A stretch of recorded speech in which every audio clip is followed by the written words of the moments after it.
Hello दोस्तों, इस video में हम देखेंगे कि meningitis. So what is a meningitis. जो हमारा सेंट्रल नर्वस सिस्टम होता है, सेंट्रल नर्वस सिस्टम में हमारे बॉडी के दो पार्ट आते हैं, brain and spinal cord. So this is called CNS या फिर central nervous system.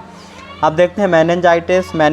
मेनिंजीस means covering of the brain, जो कि सपोर्ट और नरिश करती है बॉडी को, हमारे ब्रेन को।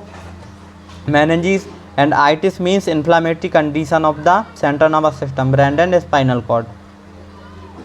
इस कंडीशन में हम देखते हैं कि जो CNS जो सेरिब्रो स्पाइनल फ्लूइड होता है, उसके थ्रू मतलब जो हमारे ब्रेन में तो इन्फेक्शन हो जाता है, बट स्पाइन में कैसे पहुंच जाता है कि जो हमारा सेरिब्रो स्पाइनल फ्लूइड होता है, जिसको हम CSF बोलते हैं।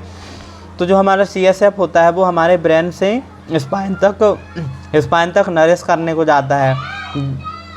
तो जब क्योंकि अब ब्रेन से स्पाइन तक जाएगा तो इन्फ्लेमेशन किस में, दोनों में ही होगा, ब्रेन एंड स्पाइनल कॉर्ड में।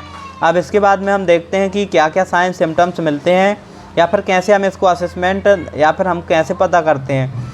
तो जो हमारा किसके थ्रू होता है, मतलब मेनिंजाइटिस इन्फ्लेमेशन किसके थ्रू होगा, मल्टीपल मतलब बहुत सारे बैक्टीरिया, वायरस, फंगाई, कोकाई होते हैं, जिनके थ्रू हमारे ब्रेन और स्पाइनल कॉर्ड में इन्फ्लेमेशन हो जाता है।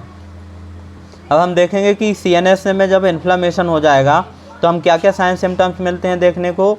तो पेशेंट को क्या होगा, हेडेक होगा, नोजिया, वोमिटिंग रहेगा, लॉस ऑफ एपेटाइट रहेगा, फीवर रहेगा, चिल रहेगा, मेंटल इलनेस रहेगा, रैसेस रहेंगे बॉडी पे कुछ अमाउंट में, मतलब लिमिटेड, और सीजर आ सकते हैं, या फिर पेशेंट कंफ्यूज रहेगा, और स्लीप मतलब नींद नहीं आएगी पेशेंट को, स्लीपलेस रहेगा, या फिर नार्कोलेप्सी। अब हम देखते हैं कि कैसे असेसमेंट करते हैं पेशेंट को, या फिर पेशेंट में हम फिज़िकली या फिर कैसे असेसमेंट करते हैं पेशेंट में, या फिर पीडियाट्रिक या बेबी में। तो हम सबसे पहले देखते हैं नेक रिजिडिटी। तो नेक रिजिडिटी में क्या करवाते हैं, जो हमारा ट्रंक रहेगा या फिर जो हमारा नेक का फ्लेक्शन करवाएंगे, या फिर चिन को चेस्ट में टच करवाएंगे। यदि पेशेंट एबल है, यदि पेशेंट चेस्ट तक टच कर पा रहा है तो पेशेंट को नॉर्मल है, बट हेडेक वगैरह ऐसे नॉर्मल ही हो रहा है।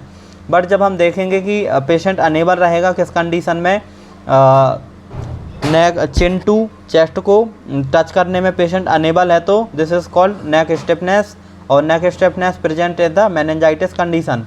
अब हम नेक्स्ट देखते हैं कि ये तो हमारा क्या था, नेक स्टिफनेस। सेकंड देखते हैं अदर साइन देखेंगे, तो अदर साइन में आता है ब्रूजेंस्की एंड कर्निंग साइन आता है। अब हम देखते हैं कि ब्रूजेंस्की साइन में क्या क्या होता है। एक तो ब्रूजेंस्की नेक साइन और एक लेग साइन होता है। तो ब्रूजेंस्की नेक साइन में क्या करवाते हैं, हम नेक का फ्लेक्शन करवाएंगे, उसमें भी पेशेंट को मेनिंजियल इरिटेशन रहेगा। So this is called meningeal Brudzinski neck sign. अब आते हैं ब्रूजेंस्की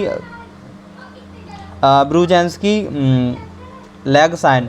तो ब्रूजेंस्की लेग साइन में क्या होगा, पेशेंट से हम लेग का फ्लेक्शन करवाएंगे, बोथ लोअर लिम्ब का हम फ्लेक्शन करवाएंगे, तो पेशेंट को मेनिंजियल इरिटेशन और बैक स्टिफनेस रहेगी। अब हम देखते हैं कि कर्निंग साइन में क्या देखते हैं, कर्निंग साइन में क्या करवाते हैं, जो पेशेंट के बोथ लोअर लिम्ब होते हैं उनको हिप एंड नी का कितना 30 डिग्री यदि पेशेंट फ्लेक्शन कर पा रहा है, 35 डिग्री यदि पेशेंट फ्लेक्शन करने में एबल है तो पेशेंट नेगेटिव है। बट यदि पेशेंट कर्निंग साइन में क्या मिलेगा कि यदि पेशेंट 35 डिग्री का फ्लेक्शन नहीं कर पा रहा नी और हिप का, तो patient is positive for the meningitis. अब हम देखते हैं ओपियोटोनस पोस्चर होता है, एक ओपियोटोनस पोस्चर होता है जो कि नेक का एक्सटेंशन हो जाता है, फुली नेक एक्सटेंशन हो जाता है। दिस इज हमारी स्पाइन है, तो स्पाइन का फुली एक्सटेंशन हो जाएगा। तो दिस इज कॉल्ड ओपियोटोनस पोस्चर है।